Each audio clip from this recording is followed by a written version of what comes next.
Is Mojtaba already weighing an exit from the New Deal as Netanyahu refuses to leave Lebanon, testing how far Iran will tolerate violations of its red lines on the ground?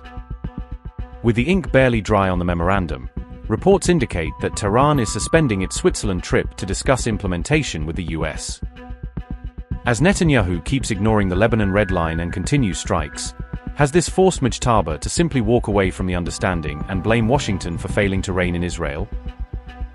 With peace on paper but war still raging on the ground, is Netanyahu now sabotaging Trump's biggest bet by keeping the Lebanon front hot in defiance of the deal's spirit?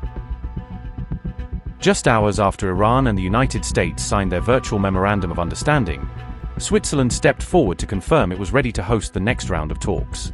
Swiss officials said the first implementation discussions are penciled in for June 19th at the Bergenstock Resort, turning the lakeside venue into the next stage for Iran-US diplomacy. Pakistan and Qatar, which helped mediate the ceasefire, are expected to join the American and Iranian teams there, keeping regional guarantors inside the room as details are hammered out. However, Tehran has suspended its planned trip to Switzerland following the Israeli attacks in Lebanon, according to media reports. A source told Al Mayadeen that Iran warned Israeli military operations in Lebanon violate the first clause of the Memorandum of Understanding. The source said Tehran views the strikes as a breach of the agreement's core provisions.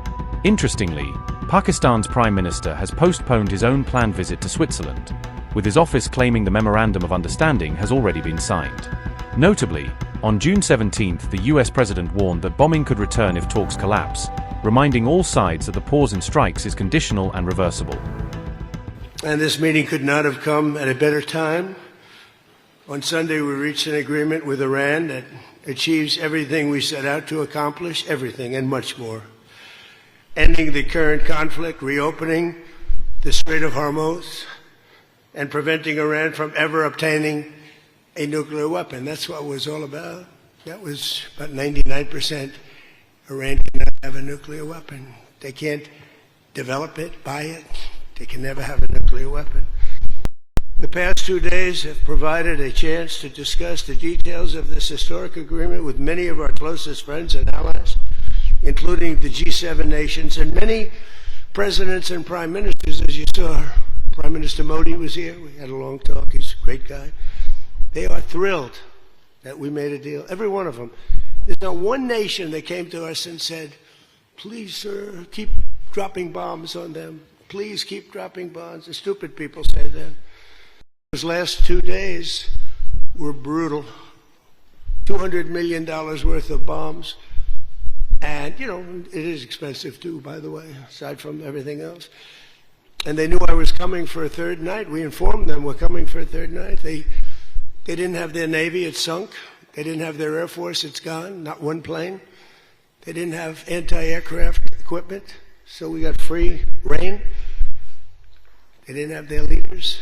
But they have a new group of leaders that I think is, actually I think they're smarter. I think they're very smart.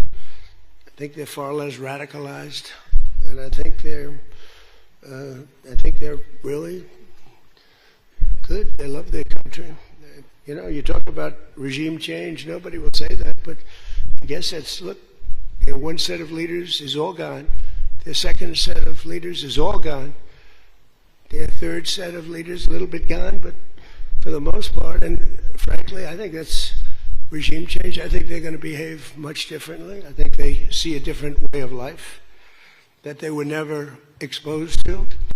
So the one thing I didn't want to see is I didn't want to see economic catastrophe. If you kept this going, that could have happened. But all I know is every time we talked about the possibility of peace, the stock market shot up like a rocket ship. It never went down. They didn't like it. The people, you know, the stock market is more brilliant than anybody there is, including the people on the stage, other than me, of course. Let's see. I don't know. What do you think, Scott? Is the stock market more brilliant than you? No, sir. Oh, that's a terrible statement. All right. The stock market is quite brilliant. And every time we said something amazing, like we're going to settle, it would go up. And every time we said something negative, like, guess what, we're not going to be able to settle, it would go down very big, Peter, right? Very, very big. Tells you something. weapon. I get so angry, I guess. I'm allowed to get angry when I watch the Democrats. They talk about it all the time. We had this deal done. You had a deal that was going to give them, legally, a nuclear weapon.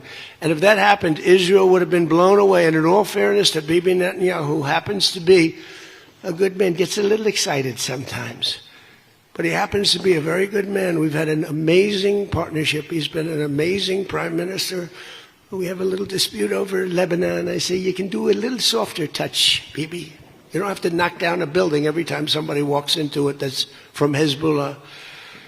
But it's been an amazing partnership. But he will say, we're the big partner, he's the very small partner, and that's true. And it's a memorandum of understanding. If it doesn't get done in 60 days, that's all right. We go back to bombing. You know, I don't want to do that because it's so good. But we might have to, because we're never going to let them have a nuclear weapon.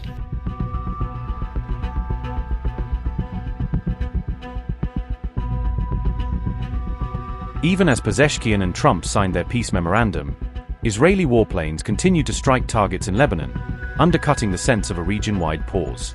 On June 18th, fresh Israeli strikes in Lebanon killed at least 3 people, according to local reports, fueling anger in Beirut and fresh warnings from Tehran. Notably, the Iran-USA deal itself lists an end to the Lebanon war as a key condition, raising the question of how long Mojtaba will tolerate Israeli strikes before he reopens the file.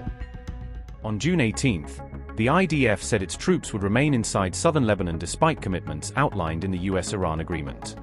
The IDF released a map showing Israeli forces holding positions extending up to 10 kilometers inside Lebanese territory. Israel said its soldiers remain deployed in a designated security zone and will continue removing threats near the border. The position appears to conflict with the U.S. Iran memorandum, which calls for an immediate halt to hostilities across the region. The agreement specifically references a permanent end to military operations on all fronts, including the Lebanon theater. Iran warned that Israel's continued military presence inside Lebanon could effectively undermine or nullify the agreement. Full implementation of the memorandum is a precondition for future negotiations, Iran's foreign ministry told Al-Akhbar. Ismail Baghai warned that a final agreement can only be reached if all parties fully respect the memorandum's provisions.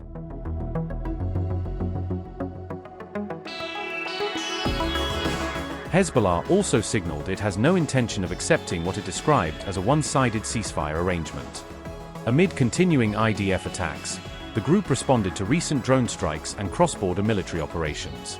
The IDF acknowledged that recent Hezbollah attacks killed 1 soldier and wounded several others during clashes. Hezbollah believes the U.S.-Iran deal has improved its strategic position and strengthened its leverage, experts said. The group also sent a message to the Lebanese government that disarmament remains firmly off the table. Israel, however, continues to insist it must retain freedom of action against what it views as Hezbollah threats.